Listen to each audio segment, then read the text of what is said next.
Greetings, my lords and ladies. I've decided to rewatch something very popular, somewhat cult classic type of show. Honestly, it could have been considered one of the greatest shows of all time. It might even still be considered one of the greatest shows of all time, although with the most controversial ending, if not one of the most hated endings in TV history. If you have not guessed it, in 5, 4, 3, 2, 1, then yes, I am watching Game of Thrones. I've only watched Game of Thrones one time throughout the entire series. I've only watched it from seasons 1 to season 8 once. There have been multiple times that I have seen seasons over again. I've seen season 1 maybe 3 times, season 2 maybe 3 times, but then there's other seasons like season 3, season 4, season 5. I haven't watched them multiple times. And I'm a person who likes to watch things multiple times. It's just who I am. My favorite season of Game of Thrones is around season 5. I love the whole arc that happens there with the White Walkers.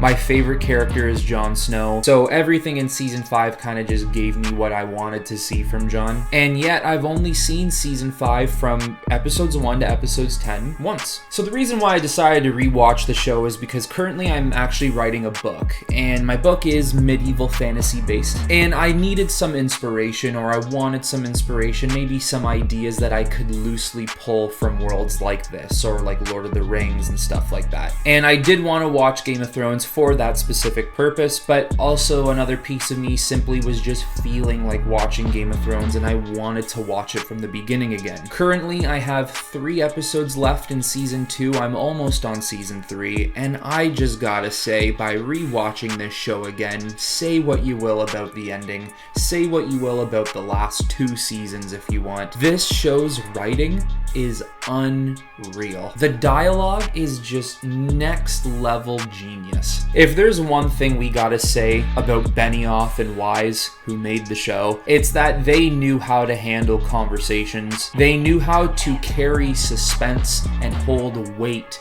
in these very important discussions. Some of the best scenes in season 1 is when Littlefinger and Varys are just talking to each other around the throne room, talking about their pasts and their histories, talking about who wants to be on the throne, whether one of them wants to be on it or if they vote for somebody else, trying to figure out their schemes and their plans for the future while insulting one another. And there are pieces of dialogue that I'm listening to now on another watch through of the show that I'm just thinking to myself, damn, I never understood it, or at least took it in the way I did this time. And there's so much dialogue to pick apart here. When Arya was taken by Tywin, and the conversations they had where she had to essentially fool him into believing she was some sort of northern girl from a poor type of family. So badly when you watch those scenes, you just want her to say to him, "I'm Arya Stark, you son of a bitch." Or so many times throughout their dialogue scenes, it looks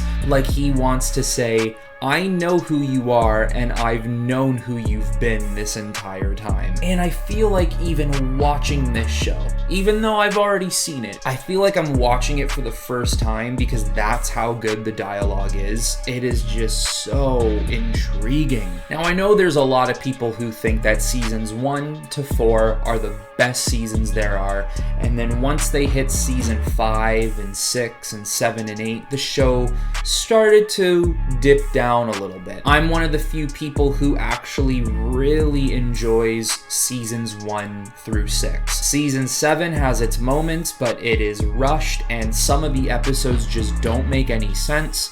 And then season 8, well, we don't even need to go down that road because we all know how bad season 8 was. But there is no doubt in my mind that Game of Thrones does have to go down as one of the best shows ever just because of everything. Dialogue, of production, of scenery, of the art that show produces for you. Even to people who might be saying, I couldn't get into Game of Thrones because there wasn't enough action. Fair enough, granted, there isn't too much action in the show, but when you do get action, it's worth it. Everything about the show is thrilling because you simply just don't know what's going to happen next. The whole point of the show is that at any moment and any time, some of the most important characters can die. Some of the most least important characters can die. You just don't know what is going to happen. Now, the reason why I will refrain from mentioning any specific names is because if anyone is here who has not watched this show, I highly suggest you do watch it. I know for the millionth time, season 8 is bad. It's terrible in every way. But that should not stop you from watching one of the best shows ever made, at least from seasons 1 to 6. It does need to be respected for that. I mean, that's not to say that season 8 doesn't have its good moments, because there are definitely scenes that are cool. I mean, shot well. The music is one of the best parts of the season.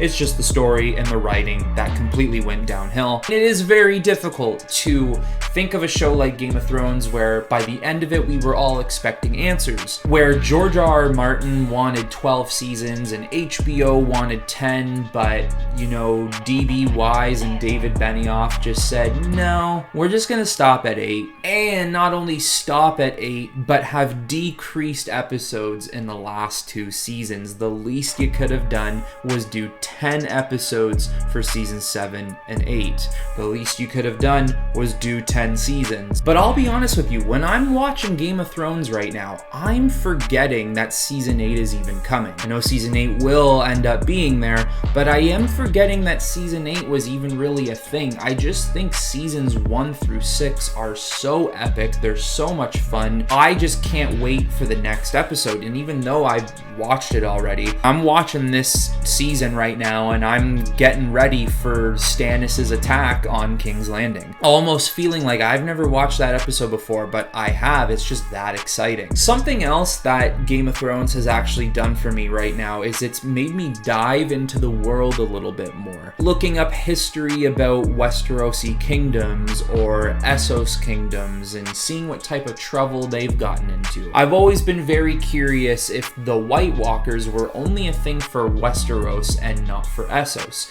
Did the White Walkers ever attack Essos? Did they originate from Essos? Because those are answers we just didn't get. Hopefully one day we will. And it's also really just helped me create activity for my own book, because it's helped me realize that I need to create stories and worlds and things that have happened before or in other parts of the worlds in the book that I'm currently creating. And I gotta say, George R.R. Martin is just a genius at doing some of that stuff, because you just follow this one line of these kingdoms fighting for one throne.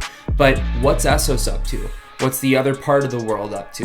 What has happened thousands or hundreds of years ago that has created these conflicts between all of these houses? What did the first White Walker War look like? Who opposed them the last time? There's just so much that comes in to fit into like one big puzzle piece. Even things like, if you are deep into the Game of Thrones lore, is Azor Ahai real? Is that a real person? Led the humanity against the first worldwide threat? Is that a real guy? Is that just legend? Is that a tale that people told to their children before they went to sleep, or a tale that, crowds of people in cities would gather around to listen to, this feats of bravery? Or was Azor Ahai a real person? And was Jon Snow essentially Azor Ahai 2.0? It's just all of this stuff that's really interesting. And I think at the end of the day, until we maybe get more answers in the future from his books, or maybe another TV show, who knows what's going to happen, but it's just fun to be able to think about it and create your own outcome until answers like that happen. So look, like I said, I know there's tons of Game of Thrones fans who might not want to watch Game of Thrones because of how disappointing it ended up being, and I get it. I get it, 100%. I mean, living in a world now where everything is rebooted or sequelized or restarted, who knows what could happen with the future of Game of Thrones, and who knows if there's any way we could get proper answers, which honestly I do believe we will someday. But what I want to say is, don't let that stop you from rewatching the show. And if you're a new viewer who has never watched the show, don't let it stop you from watching the show in general. It's still a show that is just so worth watching. And who knows, maybe you would even end up liking season 8 if it's your thing. Who am I to judge? You might like it, you might not. And I was saying this to someone the other day where Game of Thrones and Lord of the Rings differs because they both are medieval fantasy. And I love both worlds nearly equally.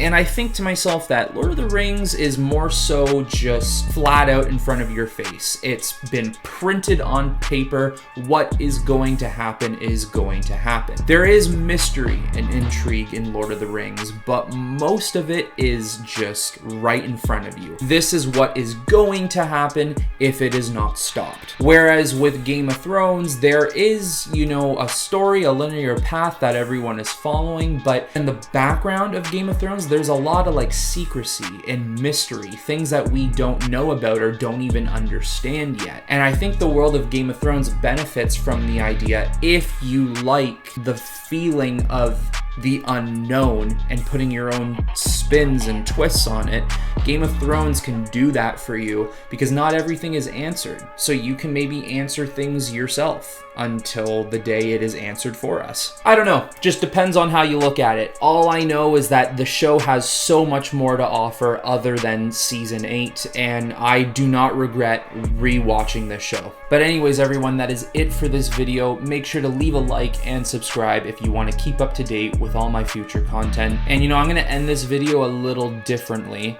I was actually in Game of Thrones from seasons 1 to 8. I was a big part in that show. I'm surprised no one has actually noticed who I was by now, but I'll pop some of my scenes up here on screen. It'll probably clear up some confusion. You know nothing, Jon Snow.